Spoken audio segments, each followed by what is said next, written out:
नमस्कार, मी अश्विन बापट. पैसा झाला मोठामध्ये आपल्या सगळ्यांचं मनापासून स्वागत. जून महिन्याच्या उत्तरार्धामध्ये आपण आहोत आणि जून महिना म्हटलं की सर्वसाधारणतः तुमच्या इनबॉक्समध्ये फॉर्म 16चा मेल आलेला असणार हमखास. आणि आता तुमची लगबग सुरू असेल ती अर्थातच टॅक्स रिटर्न फाईल करण्याच्या दृष्टीने.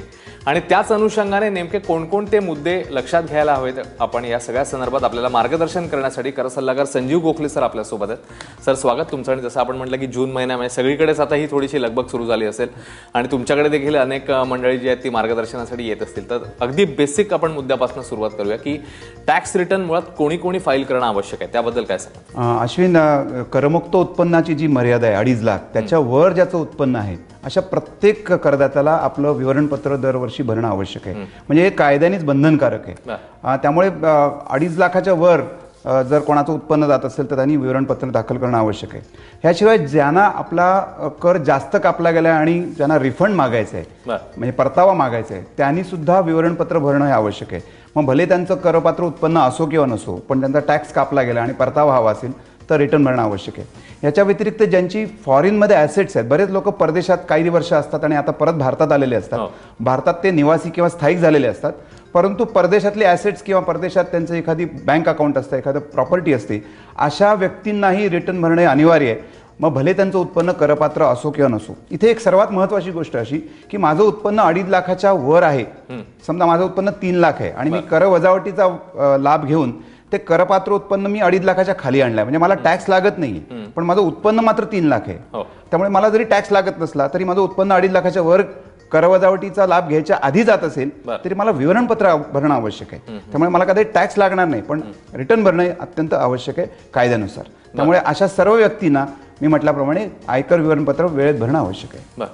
याच्यामध्ये आता आपण जर विचार केला तर सध्याचं टेक्नॉलॉजीचं युग, तर ऑनलाईन भरणंच कंपल्सरी आहे वगैरे असं काही असतं स्पेसिफिक की ऑनलाईनच भरावं लागतं अमुक एका मंडळींना, असं काही आहे? हो, निश्चित. आपण पूर्वी परंपरानुसार आपण मॅन्युअल फॉर्म भरायचो, पण गेली काही वर्ष ऑनलाईन पद्धतीने रिटर्न भरणं हे आलं. सुरुवातीला ते ऑप्शनल होतं, परंतु आता 5 लाखापेक्षा ज्यांचं उत्पन्न जास्त आहे अशा करदात्यांनी हे ऑनलाईन पद्धतीनेच विवरणपत्र भरणं आवश्यक आहे.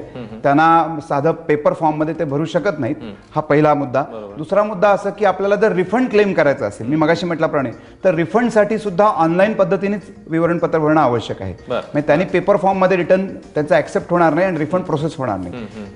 तिसरा मुद्दा याच्यात सगळ्यात महत्त्वाची की जे ज्येष्ठ अतिज्येष्ठ नागरिक आहेत, म्हणजे ज्यांचं वय 80 वर्षापेक्षा जास्त आहे, अशा नागरिकांना मात्र ह्याच्यातनं एक सूट देण्यात अशी आलेली आहे की त्यांना दोन्ही ऑप्शन देण्यात आलेले आहेत. कदाचित असे वृद्ध लोकांना कॉम्प्युटर किंवा ह्याचं नॉलेज नसेल किंवा काही कारण असेल, अशा लोकांना मात्र 5 लाखाच्या वर उत्पन्न असलं तरी सुद्धा पेपर फॉर्ममध्ये रिटर्न त्यांना भरणं हे अलाउड आहे आणि ते रिटर्न ॲक्सेप्ट होऊ शकतं. मात्र इतरांना मात्र सर्वांना 5 लाखाच्या वर उत्पन्न असेल तर ऑनलाईन पद्धतीनेच विवरणपत्र भरणं आवश्यक आहे. आणि मुख्य मुद्दा याच्यामध्ये आणखी एक असं सांगता येईल की ऑनलाईन असल्यामुळे आपल्या वेळेची साहजिकच बचत होऊ शकते. याचं कारण सगळी प्रोसिजर फास्ट होते त्याच्यावर. निश्चित ऑनलाईनचा खूप मोठे फायदे आहेत. सगळ्यात मोठा फायदा म्हणजे आपण हे विवरणपत्र कधीही भरू शकतो, आपल्या वेळेनुसार घर बसल्या पण भरू शकतो. घर बसल्या भरू शकतो, ऑफिसमध्ये भरू शकतो. आम्ही गमतीत म्हणतो कुठे आपण सहलीला गेलो आणि लॅपटॉप घेऊन गेलोय तिथूनही आपण भरू शकतो. आपल्याला आयकर कार्यालयात जाऊन तिथं लाईनमध्ये उभं राहायची गरज नाही. त्यामुळे त्याचे फायदे आहेत. आणि तू म्हणाल्याप्रमाणे त्याचं प्रोसेसिंग ही फार फास्ट होतं. म्हणजे आता तर रिफंड केवळ 15-20 दिवसात तुमच्या अकाउंटला जमा होतो. असेसमेंट ही फार लवकर होते. आणि ऑनलाईन पद्धतीचे जे हे फायदे आहेत त्या फायद्यामुळे जरी कोणाला ऑनलाईन पद्धतीचा रिटर्न भरायचं नसेल, म्हणजे तशी मुभा असेल, तरी त्यांनी ते ऑनलाईन पद्धतीने भरावं असा मी सल्ला देईन. कारण ते भरणं अतिशय सोपं आहे आणि त्याचे जे फायदे आहेत ते निश्चित त्याचा विचार करून ते त्यांनी ऑनलाईन पद्धतीनेच भरणं अत्यंत चांगलं आहे. हे रिटर्न फाईल करण्याच्या दृष्टीने अर्थातच फॉर्मची प्रोसिजर येते सुरुवातीपासून, तर तो फॉर्म निवडण्याबद्दल तुम्ही काय सांगाल? तो कसा निवडायचा, कोणता निवडायचा? अश्विन, एकंदर आयकर विवरणपत्रांसाठी जवळपास 7-8 फॉर्म्स आहेत. पण आपण आता ज्यांचा विचार करतोय साधारण सर्वसामान्य नागरिक की ज्यांचं उत्पन्न पगार किंवा इतर स्त्रोतात नसतं, ज्यांना बिझनेस इन्कम नाही आहे किंवा जी कंपनी नाही, अशा सर्वसामान्य नागरिकांसाठी साधारण 3 फॉर्म उपलब्ध आहेत. त्यातला पहिला फॉर्म ITR 1 म्हणून, त्याचं नावच ITR 1 सहज असा फॉर्म आहे, जो भरायला अतिशय सोपा आहे. साधारण 1 ते 2 पानीच तो फॉर्म आहे आणि तो अतिशय थोड्या वेळात आपण भरू शकतो. हा फॉर्म ती व्यक्ती भरू शकते ज्याचं उत्पन्न पगाराचं आहे किंवा ज्याला पोस्टातनं किंवा बँकेतनं व्याज मिळतं, म्हणजे व्याजाच्या रूपाने उत्पन्न, ज्याला मी इन्कम फ्रॉम अदर सोर्स म्हणतो, आणि ज्याला एका घरापासून उत्पन्न आहे किंवा नुकसान आहे, म्हणजे हाऊसिंग लोनचं नुकसान जरी असेल तरी तो हा फॉर्म सिलेक्ट करू शकतो. मात्र ज्याला बिझनेसचं उत्पन्न आहे किंवा ज्याचं एकापेक्षा जास्त घरं आहेत किंवा ज्याला भांडवली नफा झाला आहे, अशी व्यक्ती हा ITR 1 फॉर्म भरू शकत नाही. केवळ मी आधी सांगितल्याप्रमाणे त्याच व्यक्ती हा ITR 1 भरू शकतात ज्यांचं ह्या 3 स्रोतातनं उत्पन्न असू शकतं. ज्यांना भांडवली नफा आहे किंवा एकापेक्षा जास्त घरं आहेत अशा लोकांना, किंवा एखादं लॉटरी लागलेली अशा लोकांना त्या उत्पन्नही त्यांना दाखवायला लागतं. किंवा ज्यांची फॉरेन ॲसेट्स आहेत, मगाशी मी म्हटल्याप्रमाणे ज्यांची परदेशात काही ॲसेट्स आहेत किंवा बँक अकाउंट्स आहेत, अशांना सुद्धा हा ITR 1 भरू शकत नाही आपण. तर त्यांनी अशांसाठी ITR 2 हा एक फॉर्म आहे. ITR 1 भरायला सोपा सहज असा असला तरी ITR 2 हा थोडासा लांब असा आहे, त्याचे बरेचसे अनेक्शर्स आहेत. आणि मी म्हटल्याप्रमाणे वेगळ्या स्रोतातलं उत्पन्न तिथे दाखवण्यासाठी तिथे त्याप्रमाणे वेगवेगळे शेड्यूल्स आहेत, ती आपल्याला भरायला लागतात. पण अशा लोकांना ITR 2 भरणं अनिवार्य आहे. ज्यांना भांडवली नफा नाही परंतु ITR 1 जे भरू शकत नाहीत अशांसाठी एक दुसरा पर्याय दिलेला आहे, तो म्हणजे ITR 2A. हा रिलेटिव्हली सोपा फॉर्म आहे, पण ITR 1 इतका सहज नाही. परंतु भांडवली नफ्याचे जे अनेक्शर्स किंवा शेड्यूल्स आहेत ती त्याच्यात नसल्यामुळे तोही तसा बऱ्यापैकी लवकर भरून होतो. त्यामुळे ह्या 3 फॉर्मपैकी योग्य फॉर्म निवडणं आपल्या उत्पन्नाच्या स्रोताप्रमाणे हे एक पहिलं करदात्यांनी करावं आणि आपला योग्य फॉर्म निवडून त्याप्रमाणे त्यांनी विवरणपत्र दाखल करावं. ऑनलाईनचा जर विचार केला तर जसं आपण म्हटलं की तुलनेने सोपी प्रोसिजर आहे, फास्ट होते आणि कुठेही आपण ते करू शकतो. तर त्याचे नेमके टप्पे कोणकोणते सांगता येतील, कशा प्रकारे त्याची सुरुवात करायची असते? अश्विन, ऑनलाईनने जेव्हा भरायचं असतं तेव्हा आपल्याला इंटरनेट फॅसिलिटी हवी मुख्य, आणि थोडं कॉम्प्युटरचं नॉलेज हवं. आजकाल बऱ्याच जणांना ते आहे.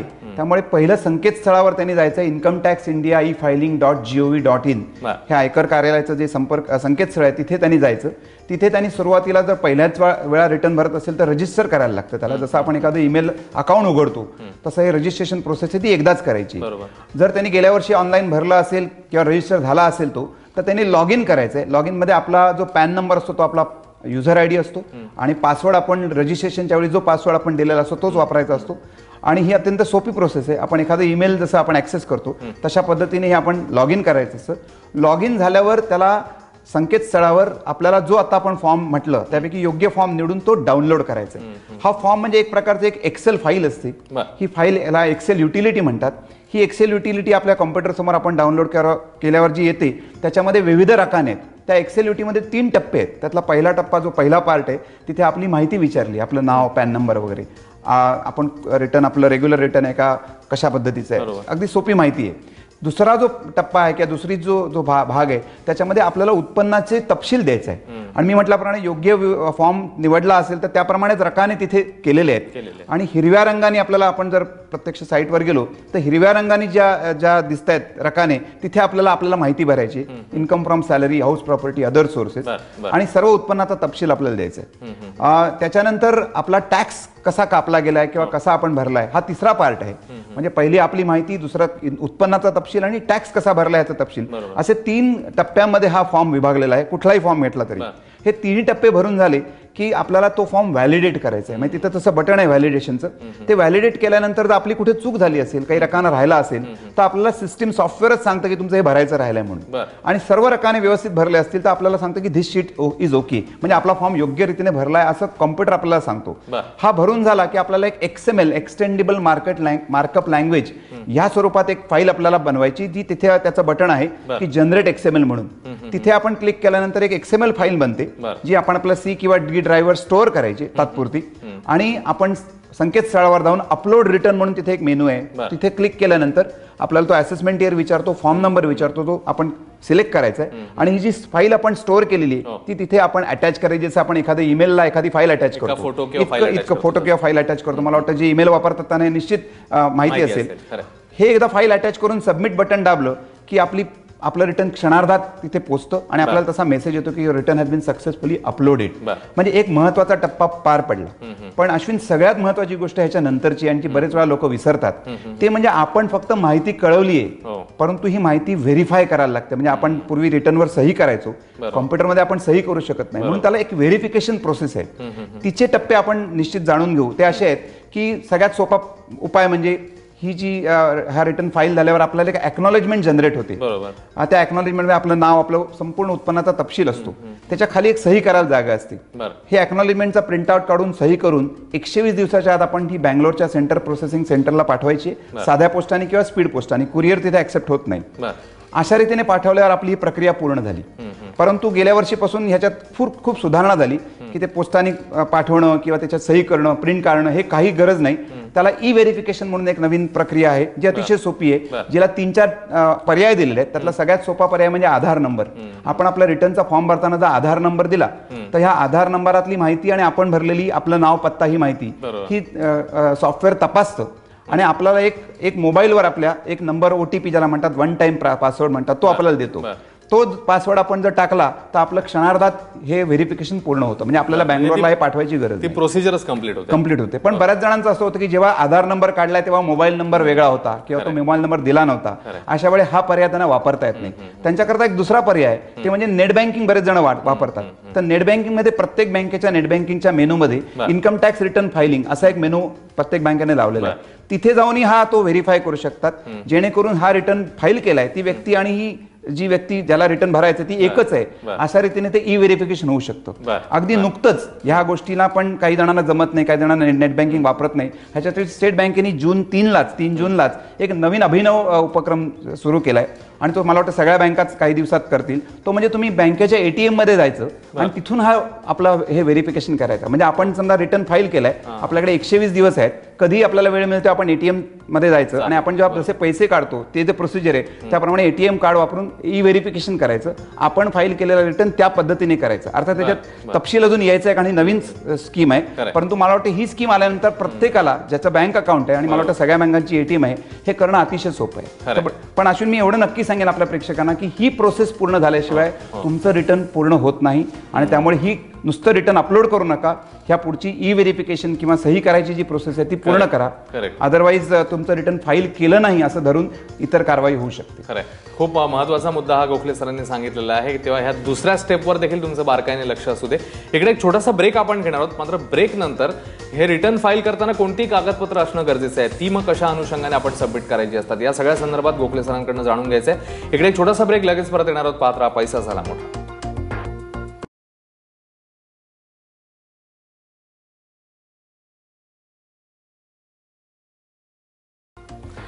ब्रेक नंतर पैसा झाला मोठामध्ये आपल्या सगळ्यांचं पुन्हा एकदा स्वागत. टॅक्स रिटर्न फाईल करताना नेमके कोणकोणते बारकावे असतात, आपल्यासोबत कर सल्लागार संजीव गोखले आपल्याला ते समजावून सांगतात. ब्रेक पूर्वी तुम्ही सविस्तरपणे त्या फायलिंगची प्रोसिजर आम्हाला सांगितलीत, मात्र आता ब्रेक नंतर खास करून जी कागदपत्र आहेत जी ही रिटर्न फाईल करताना गरजेची असतात त्याच्याबद्दल काय सांगा? अश्विन, असं बघ की ह्या रिटर्न बरोबर कुठलंच कागदपत्र जोडायचं नाही. म्हणजे ऑनलाईन फाईल करत असाल तर शक्यच नाही आणि इव्हन पेपर रिटर्न बरोबरचं कुठलंही कागदपत्र जोडायचं नाही. पण रिटर्न बनवताना म्हणजे आता मी म्हटल्याप्रमाणे माहिती भरताना आपल्याला काही गोष्टी कागदपत्र आपल्या हातात जर असतील तर आपला वेळ वाचू शकतो.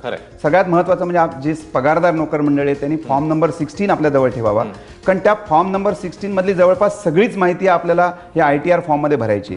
म्हणजे आपल्या उत्पन्नाचा तपशील, भरलेला कर, आपल्या एम्प्लॉयरचं नाव, त्याचा टॅन नंबर आणि त्यांनी कसा कर भरलाय, मला वाटतं ह्या सगळ्या तपशिलाची आपल्याला गरज पडते ITR भरताना. म्हणून फॉर्म नंबर 1 भरणं, फॉर्म नंबर 16 असणं आवश्यक आहे.